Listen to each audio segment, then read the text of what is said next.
fizeram uma pesquisa e chegaram à conclusão de que os consumidores estavam interessados em livros digitais e objetivos. Você sabe que eu prefiro sempre uma pessoa um pouco mais tímida, porque aquele que é totalmente desembaraçado, já comigo, qualquer assunto que eu trago, qualquer plateia mata no peito, baixo na terra, eu fico com muito receio, porque a pessoa que levou muito confiante, ela não se prepara de forma conveniente, ela não respeita o ouvinte quando deveria respeitar e acaba falando que não deve. Essa comunicação à distância estava tateando. E hoje é uma realidade, não tem volta. Você vai apresentar uma novidade naquele ambiente para seduzir esse pensamento a voltar àquele local. O pensamento voltou, aí você continua com o raciocínio. Uma boa dica para o tímido é não querer falar muito, é fazer perguntas.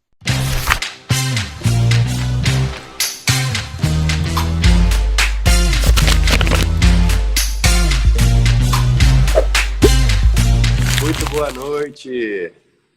Como vai você, Duda? Tá bom? Uma honra, vou muito bem. E o senhor? Muito bem. Que senhor, rapaz. Vamos iniciar essa conversa. Estou usando as técnicas aqui de pronome de tratamento, aí eu solto o senhor, aí você me libera de usar o senhor, então... Não. O som, eu não sei se é o seu ou se é o meu áudio, que está me empolgando um pouquinho. Eu acho que talvez isso da conexão, eu vou até botar meu fone aqui para ver se melhora um pouco, porque aqui em casa é rota usar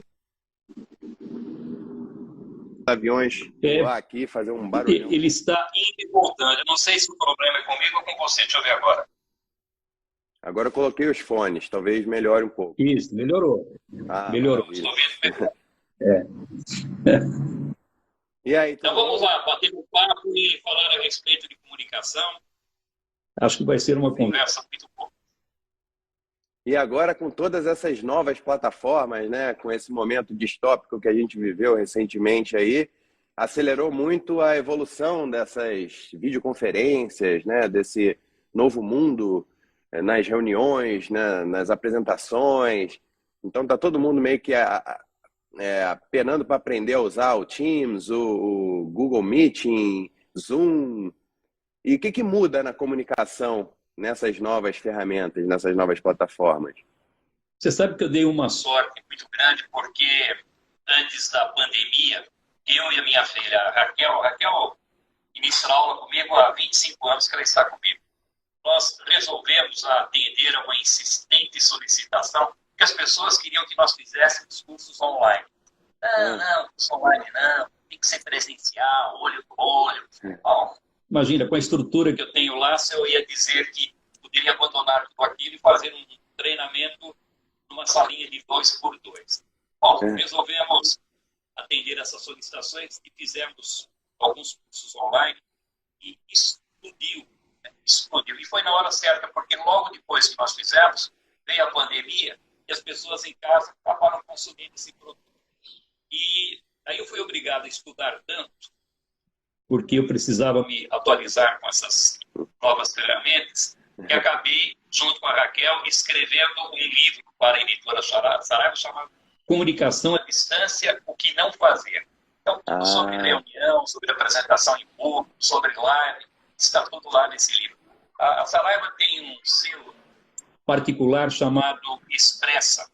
Eles fizeram uma pesquisa e chegaram à conclusão de que os consumidores estavam interessados em livros digitais e objetivos, ou seja, livros curtos de 60 a 80 páginas e que fossem assim bem objetivos. Então esse curso, esse livro que eu acabei de comentar, Comunicação à Distância, o que não fazer, faz parte desse selo da Expressa. Ele só vende na Amazon.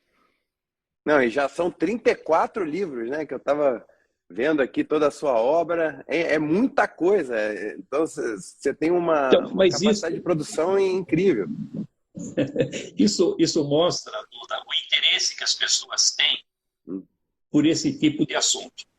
Estou, junto com a Raquel, agora escrevendo o 35º livro.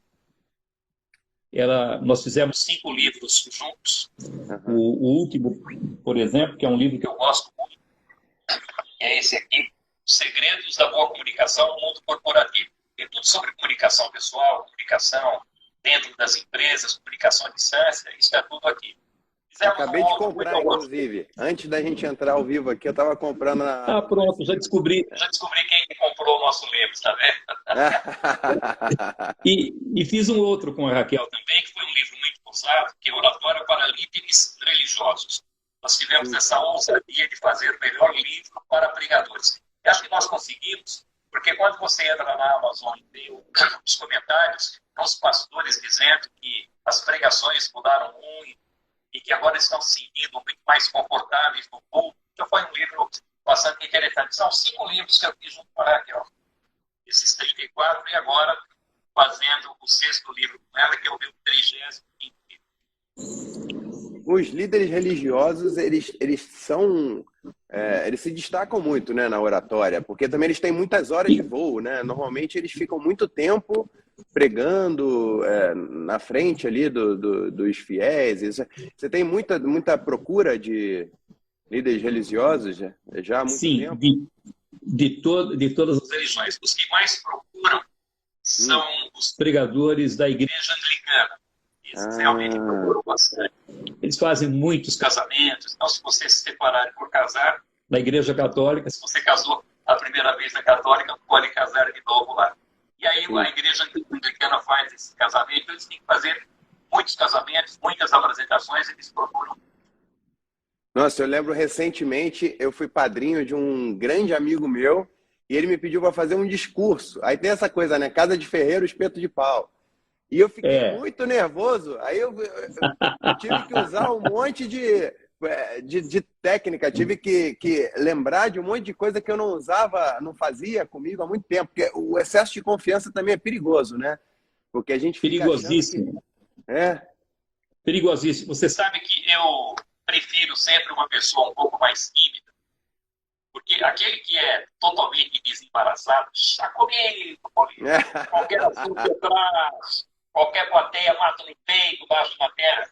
Eu fico com muito receio, porque a pessoa que é muito confiante, ela não se prepara de forma conveniente, ela não respeita o ouvinte quando deveria respeitar, e acaba falando que não deve. Aquele que tem um pouquinho de timidez, ele se prepara melhor, ele respeita mais o ouvinte, praticamente ele vai zerando esse risco de dizer aquilo que não deve.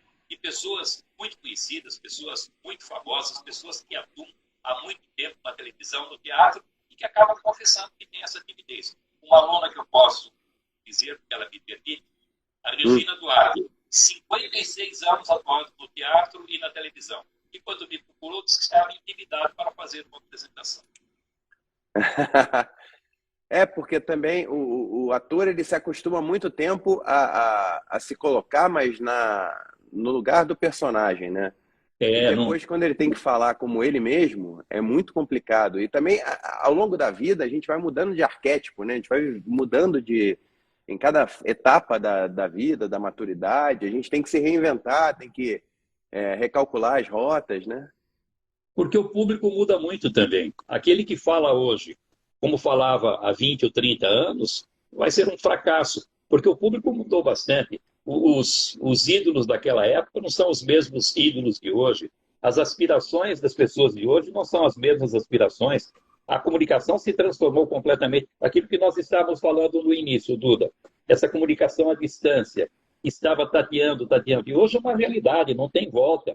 Você vê que as empresas estão com dificuldade em determinados setores de reter os talentos, porque se for para ter trabalho presencial, eles não querem, só querem fazer à distância. Então é uma nova realidade.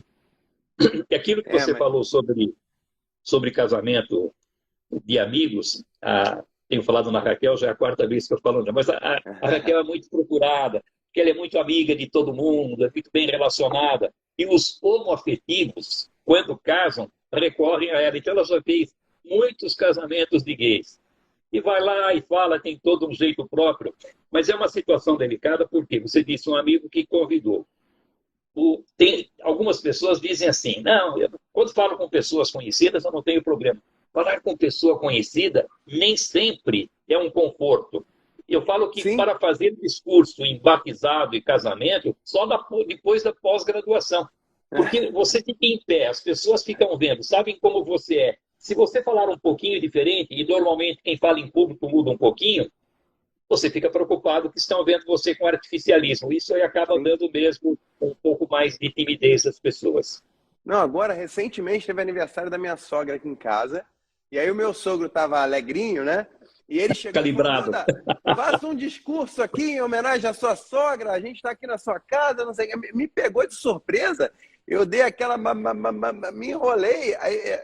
Impressionante, eu senti um constrangimento. A minha sorte é que ele foi puxando todos os membros da família e todo mundo ficou meio sem saber como se virar, até a Sabrina, até todo mundo, então não ficou muito gritante, mas depois eu fiquei pensando nisso, eu falei, nossa, tinha tanta coisa boa para falar ali, e eu desperdicei a oportunidade, é muito isso mesmo, a gente tem que estar o tempo todo se reinventando, o desafio surge a qualquer hora, a qualquer momento, eu estava totalmente relaxado ali, de repente, pô, né, toda a família estava olhando para mim, e o meu sogro insistindo.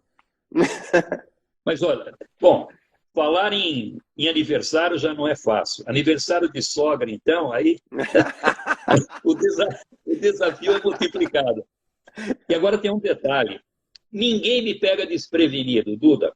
Ninguém. Imagine a situação mais exagerada. Vamos pensar aí no funeral da rainha da Inglaterra. Funeral. Sim. Você acha que se você for a um funeral como esse, existe uma possibilidade de alguém dar a palavra a você? Zero.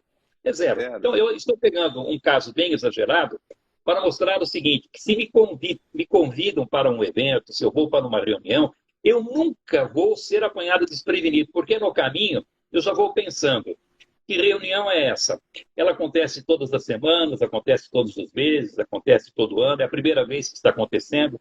Nas reuniões passadas eu estive presente, as pessoas são as mesmas. O que motivou esse público a estar presente ali? Por que eu fui convidado? Bom, você já tem meia dúzia de pontos para desenvolver. Essa semana mesmo eu escrevo no Diário de São Paulo. Na verdade, eu escrevo para muitos veículos. Eu escrevo no UOL, estou lá há 15 anos escrevendo todas as semanas. Escrevo na Jovem Pan todas as quintas-feiras. Escrevo no Diário de São Paulo, escrevo na Goer, eu escrevo revista Vida Simples, escrevo em todas. E essa semana foi o lançamento da candidatura do Sartori, Ivan Sartori, desembargador, está se candidatando a deputado. E ele é dono do Diário de São Paulo. E me convidou, eu fui lá no lançamento, até começava às 7h, mas eu tinha muitos compromissos, falei, não vai dar. Aí liguei para um amigo que estava lá, falei, e aí? Ele falou, não, está correndo solto. Falei, que hora termina? Umas 9h30, 10h. Falei, então eu vou. Cheguei lá 9h no meu cantinho, cheio de gente, abarrotado. Dei uma olhada num cantinho, tinha uma cadeira lá. Falei, ninguém está sentado. Passei no meio, acabei de sentar, Duda. Aqui está o professor político, nós gostaríamos de dar a palavra, tal, e fui lá. Então, aparentemente, eu estava sendo apanhado de improviso. Mas no caminho, eu já fui pensando, bom, se me chamassem, ou se me chamarem, o que é que eu vou dizer? Vou falar do Guilherme, o Guilherme é o filho dele, Guilherme Sartori, foi meu aluno no curso de pós-graduação em marketing político lá na ECA, na USP. Eu vou falar que dos comentários positivos que ele fazia do pai, etc. Bom, quando eu fui lá, o discurso já estava pronto. Ninguém me pega de calça curta, amigo. É bom ter sempre um plano B ali, né? Outra coisa que eu vi você falando em relação a palestras, você vai palestrar num evento e aí os outros oradores já foram, aí de repente o assunto que você tinha guardado para ser seu assunto central da palestra já foi batido, muito batido. Aí você falou para deixar sempre uma palestra plano B ali, né? Uma palestra reserva. Você tem duas saídas numa situação como essa. Primeiro, é não se desesperar, porque o que acontece? Você leva um pedaço do que você ia falar, vai outro, leva mais um naco, vai outro, leva mais uma rebarbinha. Bom, e você ali no discurso esvaziando. Se tiver tranquilidade, até pode fazer algumas anotações. O Duda falou sobre isso aqui, o meu amigo Keiton, nosso amigo comum, o Keiton, sim. Um abraço para o Keiton, que fez essa ponte legal. O Keiton falou sobre isso, a Raquel, minha filha, falou sobre isso. Então, você vai anotando mais ou menos o que falam. Aí você vai fazer a sua palestra citando esses toques que eles deram, mas que seriam o seu discurso. O que eles falaram é o que você ia dizer. mas você faz uma referência a eles, dá a impressão de que você está improvisando naquele momento. Na verdade, você está fazendo o discurso que você havia planejado, só citando aqueles que estão ali. Mas tem uma história curiosa de um fato dentro disso que estamos falando. Para. Você quer saber como perder a timidez no ambiente de trabalho, para você ficar mais cara de pau, mais confiante no seu ambiente de trabalho, conseguir emplacar melhor as suas ideias? Se inscreve na série Timidez Sob Controle, que está aqui no link na descrição, e vambora! Mas tem uma história curiosa de um fato dentro disso que estamos falando. Eu pertenço a um grupo de palestrantes. Éramos 15, morreram 3, somos 12 hoje. E nos encontramos de vez em quando, mas tem um encontro anual na fazenda do professor Luiz Marins, lá em Sorocaba, Fazenda Chaparral. Então é muito legal, os palestrantes falando sobre as atividades profissionais, o que é que eles fazem, que tipo de assunto está sendo demandado, é muito legal isso aí. E nós fazemos alguns livros coletivos. Por exemplo, fizemos um livro chamado Super Dicas para Ensinar a Aprender. É um livro que serve principalmente para professores. E os direitos autorais foram doados para a fundação do professor Luiz Marins. E fizemos um outro sobre liderança. E esse livro sobre liderança, os direitos autorais foram doados para a Unipaz. Fizemos o lançamento na Saraiva do Morumbi, a grande Saraiva, não agora, quando tinha Saraiva lá, aquela Saraiva grande, a mega. Sim. Fizeram uma mesa grande e esses palestrantes têm muitos seguidores. Aqui não lotou, estava cheio de gente. Agora você imagina, Duda, 10 palestrantes, dos 15, 10 compareceram. 10 palestrantes, microfone na mão, sem limite de tempo para falar. Foi o primeiro que falou sobre a Unipaz, foi o segundo falou sobre liderança, foi o terceiro falou... Bom, o terceiro fui eu, graças a Deus, tive sorte de ser o terceiro. E o professor Marins estava sentado na ponta da mesa, ele era o último. E ficou interessante porque um falava, o Marins fazia assim, Duda. Ou seja, levaram aquilo que eu ia falar.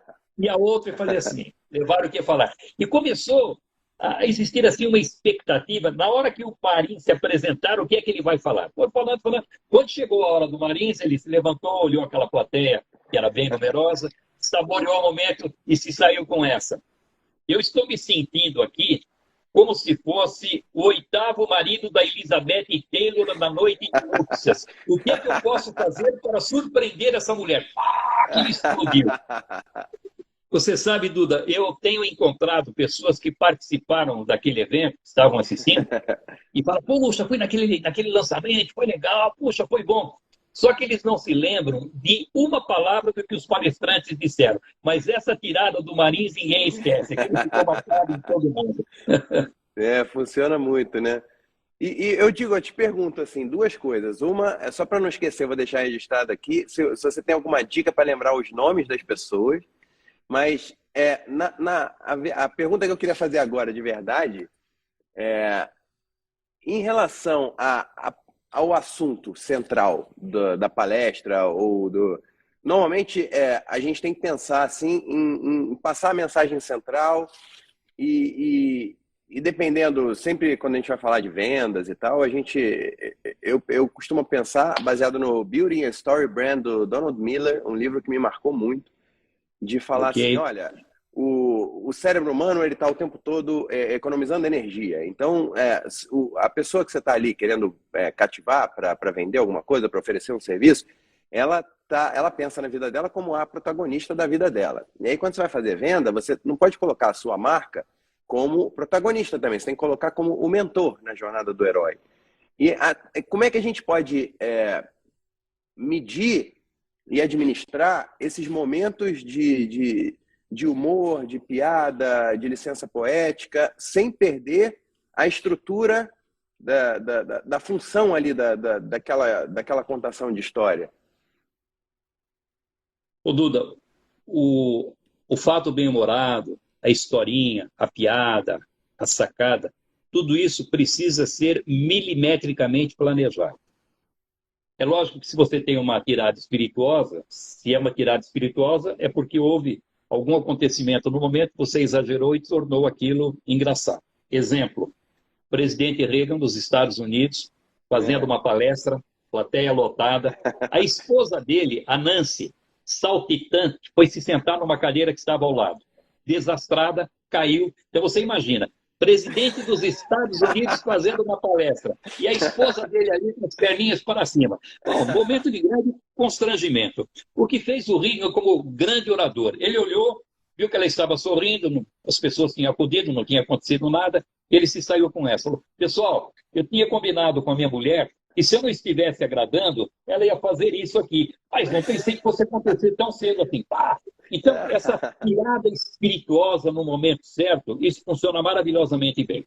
O que nós temos que ficar atentos, Duda, é com a concentração dos ouvintes. Quando você começa a perceber que as pessoas estão se movimentando, olhando para baixo, já com vontade de dar uma saidinha para ir no banheiro, olhou 2 vezes no celular, tem algo já errado acontecendo com a apresentação. As pessoas estão, naquele momento, perdendo a concentração, viajando com o pensamento.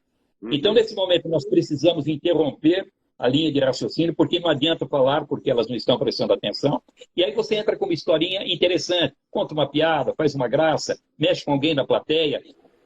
Ou seja, você vai apresentar uma novidade naquele ambiente para seduzir esse pensamento a voltar àquele local. O pensamento voltou, aí você continua com o raciocínio. Então, você vai mantendo a atenção das pessoas, recuperando a atenção a partir desses artifícios que nós temos à disposição. E saber também é um dos pilares que você coloca sempre, né, como 5 pilares principais assim da construção do discurso, né, o assunto e a emoção. Como cutucar a onça com vara curta? Bom, primeiro que aquele que fala sobre um determinado assunto, ele precisa demonstrar que está muito envolvido com o que está dizendo. Então fala assim, poxa, mas emoção por quê? Porque se você não demonstrar interesse por aquilo que você está dizendo, você não pode pretender que os outros se envolvam pelo assunto. É preciso você antes demonstrar estar interessado para que depois você tenha o interesse dos seus ouvintes. O Quintiliano, nas instituições oratórias, diz algo assim maravilhoso. Ele fala, como é que eu posso convencer um juiz da minha dor se ele percebe que eu choro com os olhos enxutos? Então, esse envolvimento, essa disposição, essa energia é fundamental para que as pessoas se envolvam com a mensagem também. Então, não pode ser morno, o morninho. A Bíblia já dizia, o morno eu vomito. Então, não pode ser morno. O morno não tem lugar, ele fica num canto, ele passa despercebido e ninguém nota a presença dele. Então, tem que ser muito alegre, tem que ser muito triste, tem que ser muito efusivo, tem que alternar isso. Não pode ser morto, senão não consegue resultado. É melhor pecar pelo excesso, então. Então, na medida, porque porque o que acontece, Dudu? Você vai fazer uma apresentação, o público está frio. Ele está frio, ele não está envolvido psicologicamente com aquilo que você vai dizer. Se você começar com muita emoção, com muita energia, ele vai falar assim, o que está acontecendo com esse cara aí, né? Esbravejando desse jeito. Ele está desligado. Você voa sozinho. Então é preciso preparar psicologicamente o público, fazer algum tipo de aquecimento com as pessoas, para que elas entrem em sintonia com aquele que está se apresentando, e aí as pessoas mais bem preparadas, mais envolvidas, aí você pode colocar um pouco mais de emoção. Então precisa medir bem essa temperatura da plateia. Tanto que, não sei se já aconteceu com você, às vezes você vai falando e percebe que o público não vai reagindo. Você muda aqui, muda ali, não reage, muda. É melhor você não usar muita emoção, porque as pessoas não estão envolvidas e não querem se envolver. E se você demonstrar disposição demais, voa sozinho. E também tem que deixar um espaço para poder ir crescendo, né? Para ir progredindo ali no discurso, né? Isso.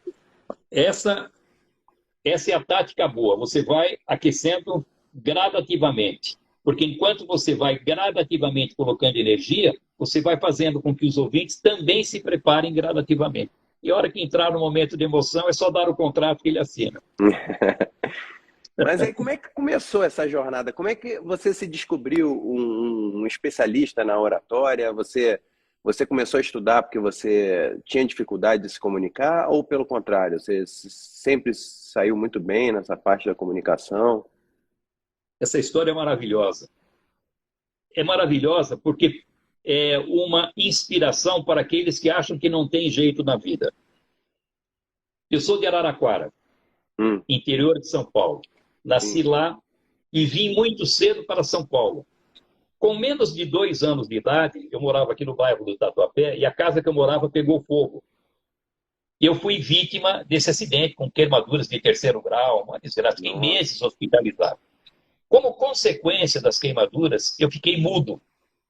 E só depois de muito tempo que eu voltei a falar, totalmente gago. Eu não pronunciava uma palavra inteira. Os médicos que cuidavam lá das queimaduras, eu não sei que tipo de conhecimento eles tinham a respeito do assunto, mas disseram para os meus pais o seguinte: olha, vocês estão preocupados com a gagueira do menino, tem um jeitinho para melhorar. Ensine uns versinhos infantis, umas poesias, porque essa cadência, esse ritmo da poesia pode ajudar. Como o cantor que é gago, quando ele canta, ele não gagueja. Então, o mesmo efeito pode dar lá com a poesia. Bom, ensinar as poesias, os versinhos, não sei se foi isso que resolveu ou não, Duda, mas a gagueira desapareceu. Voltamos lá para Araraquara. Lá em Araraquara, no curso primário, naquelas festinhas comemorativas, aquelas festinhas de final de ano, eu comecei a fazer aquilo que eu tinha aprendido durante meu tratamento. Ia para frente dos coleguinhas para recitar as minhas poesias. Os professores incentivavam, os coleguinhas aplaudiam, e fui tomando gosto. E naquela época... E você lembra de algum até hoje? Ah, lembro. Lógico que lembro. Ah, por favor. Eu me lembro. Era pequeno e brincava na praia. O mar bramia, e erguendo o dorso altivo, sacudia a branca espuma para o céu sereno. Eu disse à minha mãe nesse momento: que dura orquestra, que furor insano, que pode haver maior que o céu, ou seja mais forte que o oceano. Minha mãe, a sorrir, olhou para os céus e respondeu: um ser que nós não vemos, mais forte que o mar que nós tememos. Meu filho, é Deus. É bonito isso, não é? Oh, muito. Até hoje eu vou eu me ensinar para minha emociono. filha. Casimiro de Abreu, pode procurar. Meus 8 anos, Casimiro de Abreu. Você vai ver que é uma poesia muito interessante. Então, assim várias. E lá naquela época, Duda, havia os serviços de alto-falante. Então, nas quermesses, nas praças, e eles faziam concursos de poesia. Eu tinha aprendido as minhas, ia lá, concorria, ganhei alguns prêmios. Bom, e foi. Mas nunca pensei na existência da oratória. Aqui em São Paulo, já desenvolvendo as minhas atividades no mercado financeiro, trabalhei muitos anos no mercado financeiro, eu tinha um amigo muito tímido. Você olhava para ele, ele ficava roxo de vergonha. E ele, como era muito amigo, ele abria o coração, falava: rapaz, eu sofro muito com isso, eu precisava mudar, sabe? Sou muito inibido, eu gostaria de ser mais desembaraçado, gostaria de ser mais extrovertido. Falei: temos que dar um jeito disso, porque vai sofrer com isso aí. Aí eu descobri que na Rua Bela Sintra, aqui em São Paulo, havia um curso do professor Oswaldo Melantório. Nunca tinha ouvido falar desse professor, mas diziam que era um curso que ajudava as pessoas a se sentirem mais confortáveis. Eu falei: vamos lá, aula gratuita, não paga nada, se você não gostar, você não fica. Não, bom, você vai comigo? Vamos. Bom, ele era tão tímido que ele não ficou. Eu, que não tinha pensado naquilo, quando eu conheci o professor, quando eu vi a escola, aquela didática, eu fiquei entusiasmado. Eu me lembro que eu cheguei em casa, Duda, eu não dormia, eu virava de um lado, virava do outro. Como é que pode existir uma atividade como essa eu desconhecer? Bom, me inscrevi no curso, as minhas turmas eram às quartas-feiras, mas eu ia lá praticamente todos os dias. Ele falava: Político, sua turma é quarta-feira. Eu fico aqui no cantinho, não preciso nem participar da aula. Então, ele, vendo aquele brilho nos meus olhos, me convidou para ser o assistente dele, depois fui professor do curso. Eu fiquei lá durante 7 anos em atividade com o professor Belantônio. Mas além de aprender quantos anos você tinha quando começou? Desculpe. Quantos anos você tinha quando começou? 24 anos. 24. Eu sou professor de oratória há 48 anos. Nossa, que barato. O garoto não tinha nem pensado em nascer ainda, eu já dava aula de oratória. Eu completo 40 anos de vida em maio do ano que vem. Então, quando você nasceu, o menino aqui já estava há 9 anos dando aula. Assim, muito bom. Então foi... E a partir daí, a paixão pela oratória foi tão grande, que chegou um determinado momento, porque de 1975 a 85, eu desenvolvi as 2 atividades. Durante o dia no mercado financeiro e à noite no sábado dava aula de oratória. Aí chegou um momento, eu fiz umas contas, falei: se eu parar no mercado financeiro, eu vou ter uma renda 50% do que eu ganho hoje. Mas eu vou ser a pessoa mais feliz da vida. deixei o mercado financeiro e passei a me dedicar exclusivamente ao oratório. Ah, que barato. Nossa, Então não venham dizer para mim que não conseguem falar. Se alguém com a dificuldade que eu tive aprendeu, todo mundo vai aprender. eu comecei a estudar teatro com a Camila Amado. Conhecia a Camila Amado? Sim, sim, Grande lógico. atriz, grande professora, porque eu morria de vergonha na faculdade, eu já sofria com a timidez em vários momentos da vida, assim. Eu falava muito bem entre os meus, entre as pessoas mais próximas, eu sempre fui uma das pessoas que mais falava com bastante segurança e tal, mas quando eu chegava na frente de desconhecidos, eu ficava muito incomodado, eu ficava muito travado, e eu ia falando cada vez menos exponencialmente de acordo com os graus de intimidade que eu tinha, ia baixando, assim.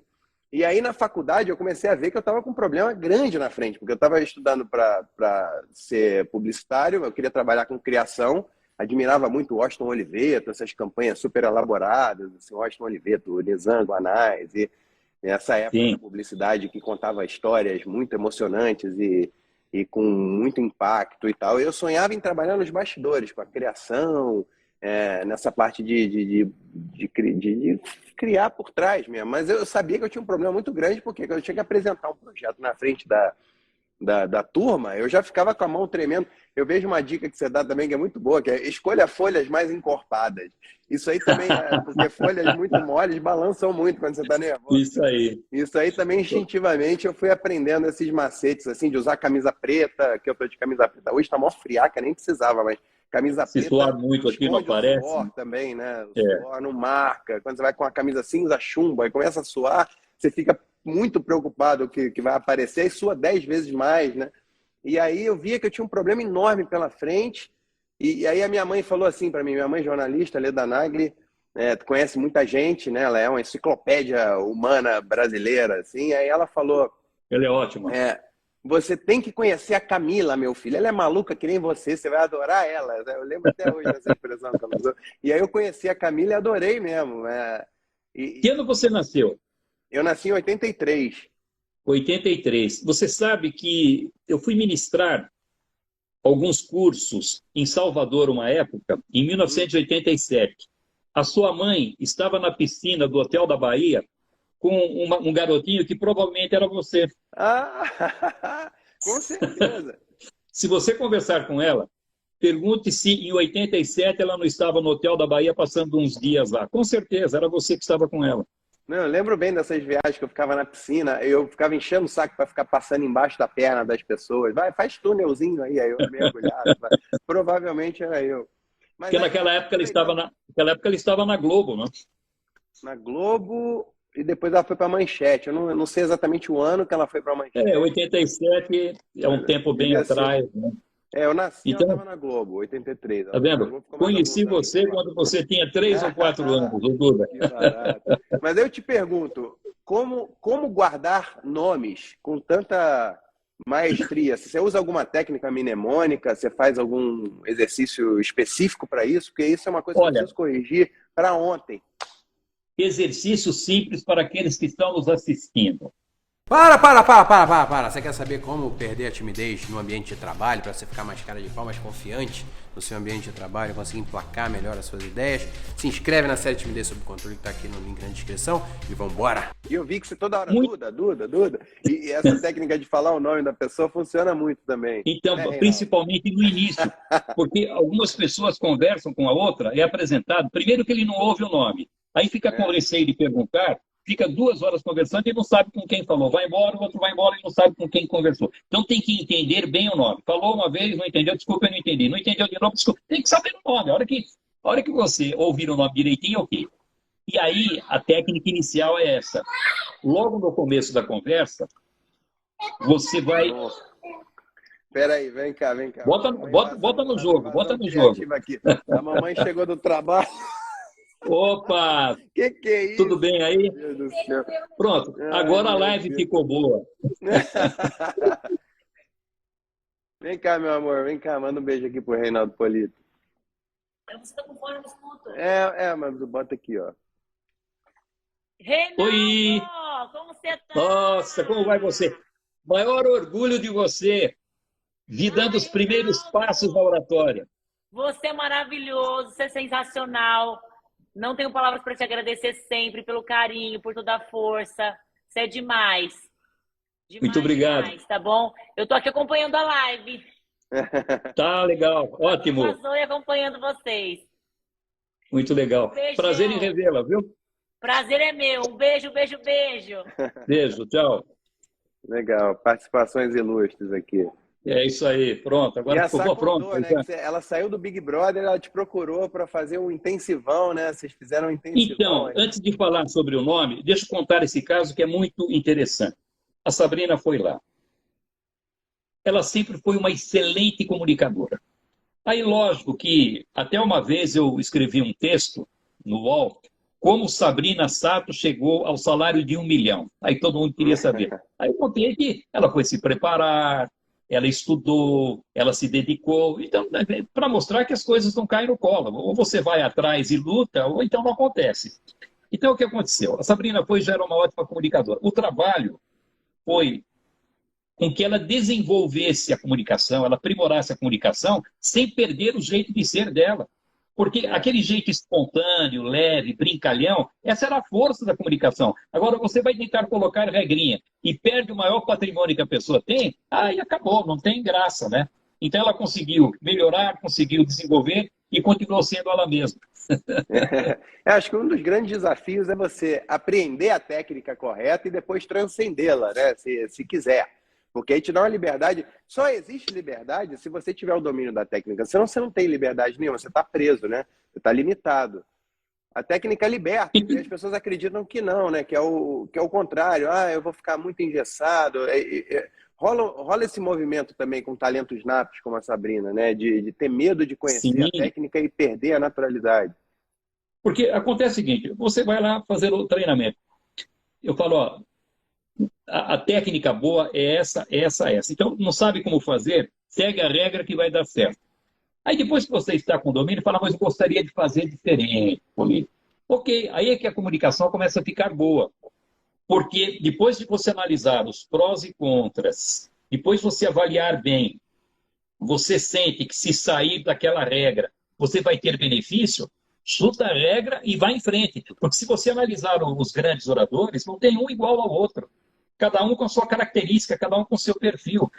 Você pode colocar 1 milhão de pessoas imitando a Sabrina. Vai ter alguma igual a ela? Nenhuma, porque é ela. Então, a preservação dessas características é que é importante no desenvolvimento da comunicação. Mas estava falando sobre...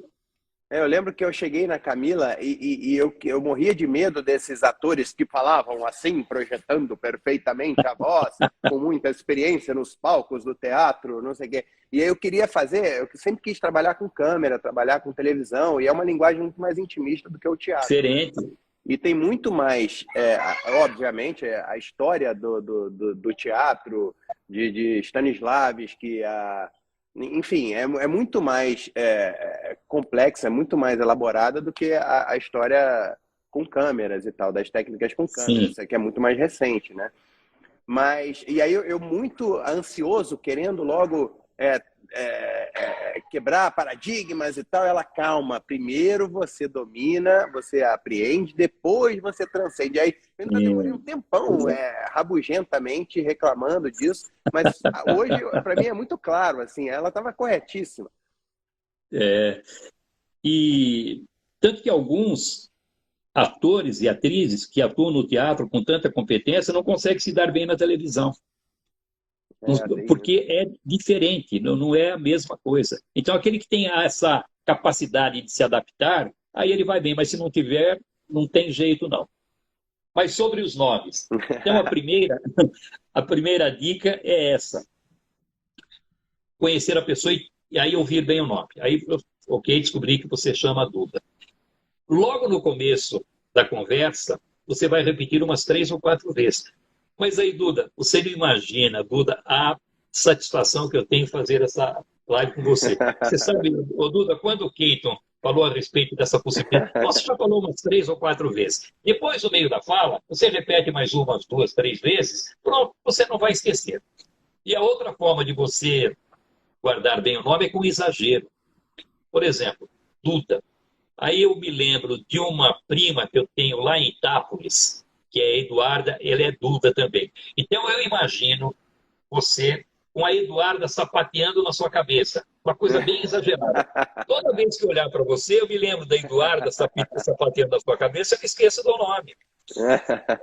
Essa técnica e também de apelido, né? Você pegar o nome da pessoa, ligar com alguma coisa, criar um apelido especial para ela, mas eu ainda tenho muito que melhorar nessa parte de lembrar nome. Agora, tem que ter vontade de guardar, viu, Duda? Tem que ter vontade de guardar, porque tem muita preguiça nessa história. Acabou, não consigo guardar o nome. Mas você faz esforço, eu não faço nenhum. Então não tem jeito, né? Tem que ter vontade, tem que precisar. Você já disse que precisa. E agora tem que ter vontade de guardar. Aí vai. Aí o caminho fica mais fácil. E nesse novo momento, né, a gente está muito acostumado com ter tudo na internet, fica confiando no Google no Instagram. Então, por exemplo, você chega... Uma pergunta que eu uso muito quando eu esqueço o nome da pessoa e eu quero seguir lá em algum lugar, eu falo assim, como é que está seu nome no Instagram mesmo? Que é dar umas mensagens assim, que aí a pessoa vai falar. Claro que às vezes é uma sigla que você não consegue entender, mas quase sempre funciona. Mas eu digo assim, o nosso cérebro está o tempo todo tentado a esquecer informações com a ilusão de que vai estar registrado na internet e estando lá, delegar isso para o banco de dados da nuvem, né? Isso é um perigo. Agora, Duda, também. Quer um conselho? Siga o conselho da Marta. Relaxa e goza, amigo. Sabe por quê? Não adianta. Com a quantidade de pessoas que você conhece, não tem jeito de você guardar o nome de todo mundo. Não tem jeito. Vai esquecer de um, de outro.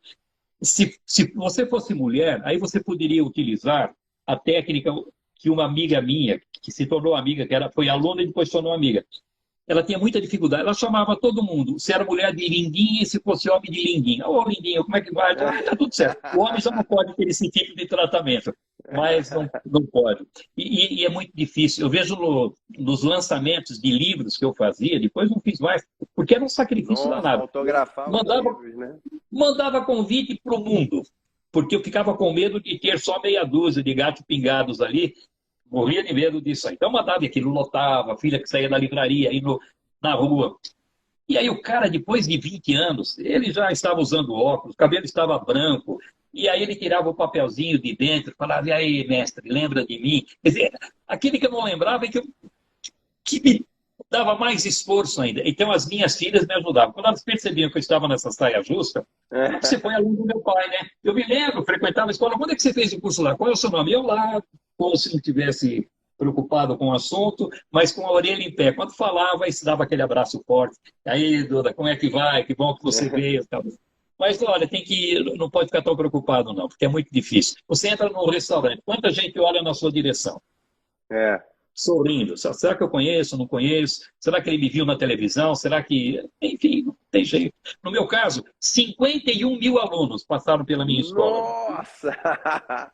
Parabéns, hein? É muita coisa. 51 mil alunos. Aí o cara fala, ô mestre, fala, foi aluno, mestre. Ô, tudo bem? Como é que vai falar? Não, o cara lê o livro e se lembra de ter visto a fotografia na capa do livro e lembra de mim. Eu falo, puxa, mas nem vendo pessoalmente vou me lembrar, o cara lembra da fotografia da capa do livro. Então não tem jeito. Uma dica que eu dou para meus alunos também é ele mesmo falar o seu próprio nome, falar, então, aí chegaram para mim falando, Duda, não sei o que, não sei o que lá, não sei o que lá. Porque aí você ajuda a outra pessoa a lembrar do seu nome para não ter aquela dúvida. Será que ele lembra meu nome ou não? Então você mesmo já cita o seu próprio nome. Quando vai contar alguma história, coloca o nome na história, né? Isso aí. Mas você é generoso. Mas você é generoso. Você está fazendo isso para ajudar o outro. As outras pessoas nem sempre estão. Eu quero ver se ele lembra de mim. Aí é duro. Não, eu digo, mas para o tímido, né? Para a pessoa que já está tímida e ela qualquer coisa ganha uma lente de aumento brutal, né? Quase que o tímido ele coloca um microscópio assim em cima das impressões pessoais dele, em qualquer gafe possível também, ele potencializa tudo. Então eu falo na dúvida, a pessoa está ali, o tímido está ali, achando que a outra pessoa não lembra o nome dele, então já solta o próprio nome, encaixa o próprio nome na história. Mas olha, uma boa dica do o tímido é não querer falar muito, é fazer perguntas. Para. Você quer saber como perder a timidez no ambiente de trabalho, para você ficar mais cara de pau, mais confiante no seu ambiente de trabalho, conseguir emplacar melhor as suas ideias? Se inscreve na série Timidez Sob Controle, que está aqui no link na descrição, e vambora! Aí ele faz perguntas, o que você faz mesmo? Onde é que você estava? E o outro, as pessoas vão respondendo e olhando na direção dele, ele fica o alvo das atenções ali. É uma maneira de ele participar sem ter que falar muito naquele momento, até se sentir um pouco mais à vontade. Se dizer alguma coisa. Perguntas boas, perguntas abertas, né? Perguntas que a pessoa vai elaborar uma resposta com mais... Você tem me acompanhado mesmo, hein, rapaz? Eu estou gostando de ver isso aí, hein? Mas eu queria te perguntar uma coisa em relação... As pessoas tendem a ficar mais travadas na tua presença, porque você é um mestre de oratória. Então as pessoas vão chegar naturalmente, elas vão ficar se autoavaliando. Assim, é como conversar com um psicólogo ou comer na frente de um nutricionista. Né? Tem sempre... As pessoas ficam muito... não sei se constrangidas ou ficam mais travadas na sua presença ou pelo contrário? Ficam. É lógico que eu deixo todo mundo muito à vontade, né? Tanto que antes dela começar a fazer apresentações numa situação mais formal comigo, já conversei bastante, contei as minhas histórias, brinquei bastante, para deixar bem à vontade, aí ela vai sentir mais. Mas mesmo assim, elas ficam um pouco mais constrangidas. Então, qual é o benefício? Ela está fazendo um treinamento na minha presença.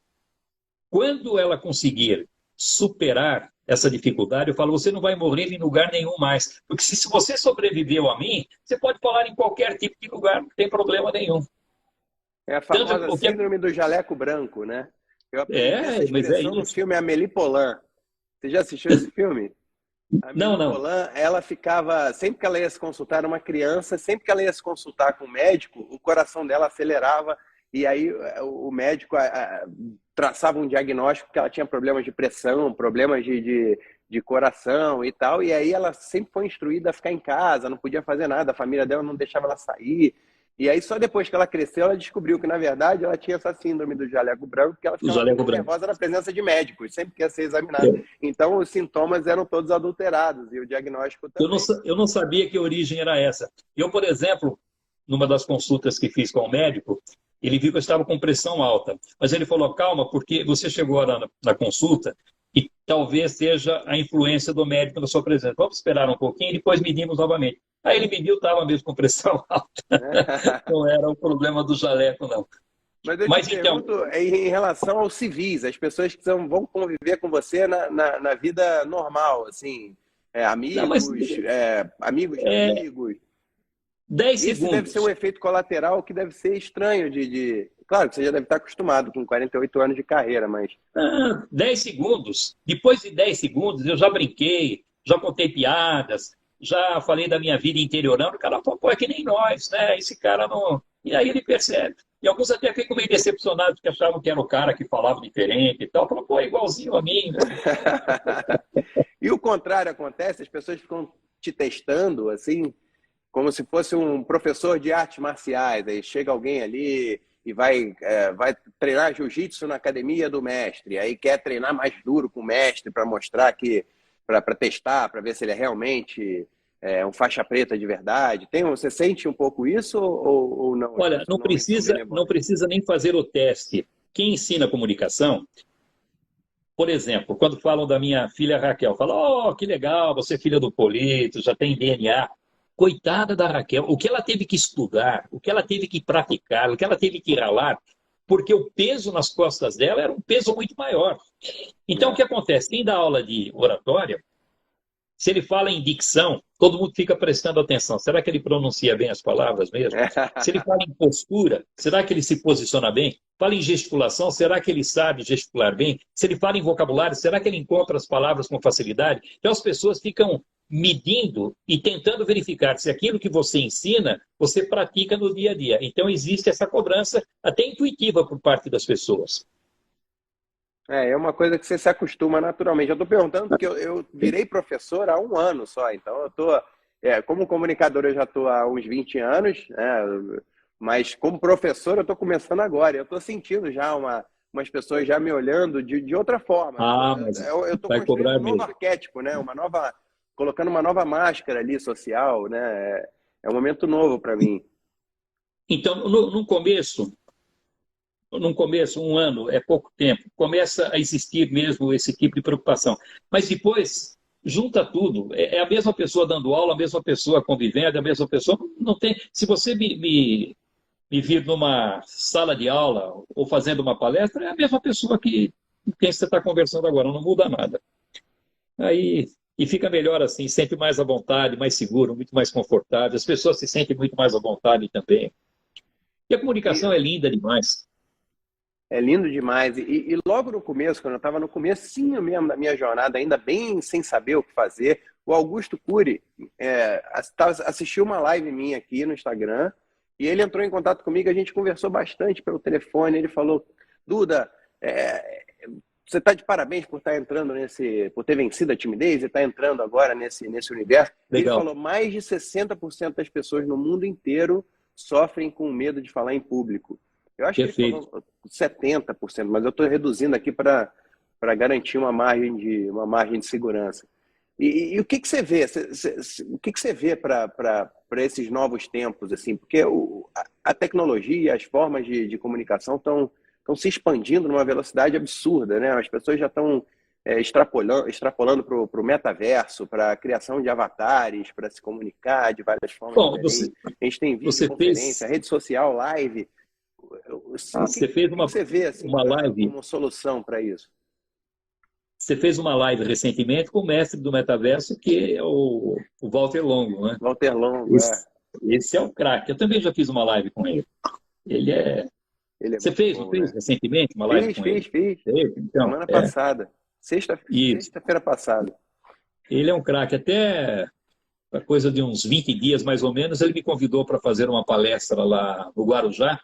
Era um evento do Justus, o Roberto Justus. Ele é um curso que ele ministra assim, durante o ano todo e me convidou lá para fazer uma palestra. Então, metaverso. Agora, o que eu acho a respeito das novidades tecnológicas? Cuidado. Eu sempre falo para os meus alunos, cuidado. Não vá entrando tudo aquilo que aparecer, tentando usar, porque já falar em público já não é uma situação tão confortável.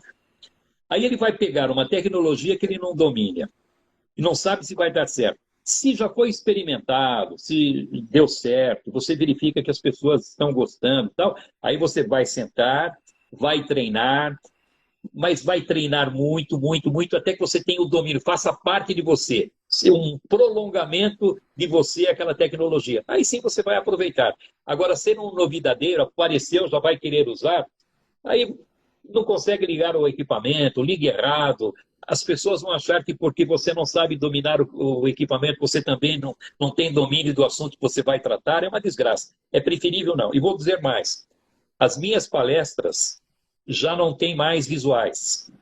Não uso mais visuais. Dispensei os visuais. Então, olha só. Quando você usa um visual, se você falar sem visual, depois de 3 dias, as pessoas vão se lembrar de 10% do que você falou. Se você usar um visual, depois dos mesmos 3 dias, vão se lembrar de 65% do que você falou. Visual é importante. Pô, mas você tem importante, como é que você abandonou o visual, Polino? Porque o visual é também um espetáculo. E quando você não usa visual, o espetáculo tem que ser você. Então você tem que dar o show, você tem que interpretar, você tem que interagir com a plateia, enfim, tanto que cansa mais uma apresentação assim. Tanto que eu só recomendo dispensar o visual quem for um profissional de palco. Porque se for um executivo que está fazendo uma palestra aqui, uma ali, de vez em quando, aí não. O que ele vai fazer é reduzir a quantidade de visuais. Se usa 60 telas, passe para 10 ou 15 telas. Usa 20, passa para meia dúzia. Porque aí você vai ter o apoio do visual. Com isso, você vai se sentir muito mais confortável, vai facilitar o entendimento das pessoas e resolve o seu problema. À medida que você for se sentindo mais confortável, mais disposto, mais orador, mais palestrante, aí pode eliminar o visual. Então, o visual é bom, mas sem eu tenho preferido. E os meus amigos palestrantes, tudo, todos têm dispensado. O verdadeiro visual é a imaginação, né? Eu até brinquei com o Walter Longo, eu falei, o verdadeiro metaverso é a imaginação. O metaverso novo é só uma cópia digitalizada, né? É uma loucura isso aí, não? É uma loucura. Você vai comprar um terreno no metaverso lá em Nova York, você paga mais caro do que o terreno verdadeiro lá. É impressionante isso. E é uma nova realidade. Isso daí vai pegar, vai chegar uma hora que ou você está dentro ou está fora. Não tem jeito, né? Eu estou Mas lançando isso meu avatar agora. Começo de outubro Ah, eu vou é? lançar o meu. É um avatar híbrido. Eu sou ator de TV, né? E o meu objetivo é puxar minha carreira para o lado da ação e efeitos especiais. Eu já estou me Tá. esforçando muito nos últimos anos para fazer isso. E tem um longo caminho aqui pela frente para essa coisa de treinamento de dublê, jogo de câmera, efeitos práticos, que são as coisas que explodem e quebram fisicamente, e efeito visual são as computações gráficas e tal, que tem que, para a orquestra funcionar redondinha, é muito complexo e no Brasil ainda não está tão desenvolvido assim. Então, Legal. o meu avatar, ele é um dublê. Ele é o meu dublê. Ele é mais novo, ele é formado em artes marciais e ele é cinéfilo. Ele adora filmes e games e a gente vai interagir bastante nessa coisa assim. Ele vai me acompanhar muito nessa jornada de formação de público e de público interno, os criadores de cinema de ação aqui no Brasil. Vai me ajudar como aglutinador assim, Já vi que você se nessa nova fase. apaixonou por esse, seu avatar. Você já está apaixonado por ele. Mas é isso. Porque Mas quando eu estou você muito se envolve, apaixonado também por esse novo momento, assim, de passar o conhecimento. Eu fiquei muitos anos perdido, assim, porque já trabalhava com isso, as pessoas já me conheciam, já vinham falar comigo e tal, e eu pensava, mas o que eu posso ser útil para a sociedade, assim? Como é que eu posso perfeito. usar esse meu conhecimento, essas experiências que eu fui vivendo ao longo dos anos, como é que eu posso devolver isso? E quando eu virei a chave, descobri que eu podia ser um professor. A professora Lúcia Helena Galvão, filósofa e professora, ela me Conheço falou uma muito. coisa que me marcou muito. Ela falou assim, eu era muito tímida, ela também é uma ex-tímida, e até que chegou um momento que eu já tinha aprendido um pouco, ainda muito menos do que o meu professor, que daria aulas muito melhores que as minhas, tem muito mais conhecimento que eu, mas ao mesmo tempo meu professor estava dando outras aulas para outras plateias em outros lugares. Então, para aquelas pessoas que estavam em volta de mim, sobrou eu. Então ela foi meio que lançada como a pessoa que estava ali na hora certa e no lugar certo para passar aqueles conhecimentos, meio, por mais que modestos ali para aquelas pessoas. E aí ela começou a dar aula e isso me marcou muito, assim. E Eu ela é fiquei com ótima. essa expressão na cabeça. Você vê, ela tem um estilo tranquilo. Ela conversa com a plateia, com a câmera, bate um papo. Não é aquela fala grande e eloquente. E olha como ela É, se projetou bem a partir dessa característica. Deu certo para ela. muito. Muito legal. Como ela sobra em alegorias, parábolas e a base cultural dela é muito forte, né? Então ela consegue. Ela é uma que não precisa usar também recurso visual nenhum. Eu não faço a menor questão Embora use, mas não É, precisaria. sim. Porque quando ela conta uma história, quando você vê, você está lá no monte, vendo É, o sábio no monte, na chuva, no frio. Você está sentindo frio junto com o sábio da parábola que ela está contando. Você sabe que você está tocando num assunto extremamente importante na comunicação. A dificuldade que nós temos em definir eloquência. Vai chegar exatamente sobre o que você está dizendo agora. Há um autor português que escreveu alguns livros lá nos anos 1940. Ele escreveu duas obras muito boas, A Arte Oratória e A Arte de Falar em Público. Na Arte de Falar em Público, ele consumiu 22 páginas ousando definir eloquência. Duda, eu falo ousando definir eloquência porque definir eloquência é como definir amor, saudade. Cada um vai dar um conceito diferente e não se chega a ponto comum. E nessa tentativa de conceituação de eloquência, ele usa uma frase do Pascal. Pascal dizia que eloquência é a pintura do pensamento. É eloquente aquele que consegue, com palavras e gestos, pintar o quadro que está na sua mente. Então, quando ela descreve aquele monte, a neve caindo, você vai observando. Então, ela consegue, com a expressão corporal e com as palavras que ela utiliza, pintar aquele quadro que está na mente. Você assiste aquela cena, se envolve e participa de uma forma muito mais efetiva no processo de comunicação. Incrível. Muito bom.